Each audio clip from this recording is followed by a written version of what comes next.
as we deepen our defense partnership, we'll also strengthen our economic ties and bring greater fairness and reciprocity to our trading relationship. As a signal of good faith, Prime Minister Modi recently announced the reductions to India's unfair, very strong tariffs that limit U.S. access into the Indian market very strongly, and really it's a big problem, I must say.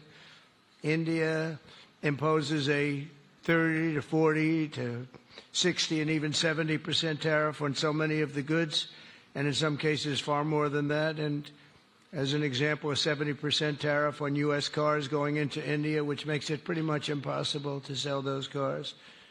Today, the U.S.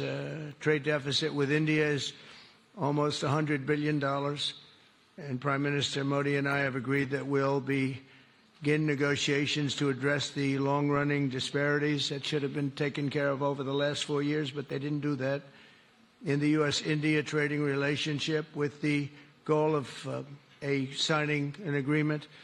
And we want, we want a certain level playing field, which we really think we're entitled to, and he does also, in fairness. So we're going to work on that very hard, and we can make up the difference very easily with the deficit, with the sale of oil and gas, LNG, of which we have more than anybody in the world.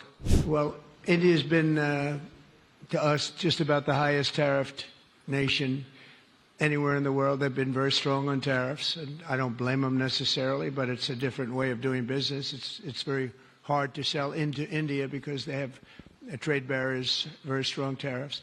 We are right now a reciprocal nation. We are going to, if it's India or if it's somebody else with low tariffs, we're going to have the same. We're going to have whatever India charges, we're charging them. Whatever another country charges, we're charging them. So it's called reciprocal, which I think is a very fair way. We didn't have that. I was going to do that in my other term, and we had the greatest economy ever in the world. There's never been an economy like we had, and then we got hit with COVID. We had to focus on that, and I wasn't really in the mood to be putting it on Italy and Spain and France and India, frankly, and a lot of other countries, because the world was very troubled until we got rid of that nightmare.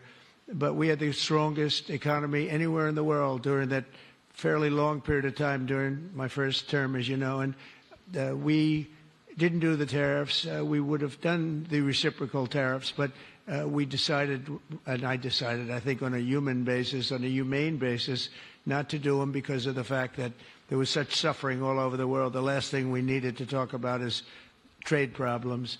But now we do. We're doing, we see a tremendous future for our country, but we felt that now it's finally time, after 45 or 50 years of abuse, that we will do, and this isn't India, this is among a lot of nations. The European Union is very difficult for us, very, very difficult. They tax our companies at levels that nobody's ever seen before. They take advantage of a lot of things, so we're not happy about that. China, of course, is terrible, and we've never taken in 10 cents until I was president. We've taken in hundreds of billions of dollars from China since I've been president, in first term and now.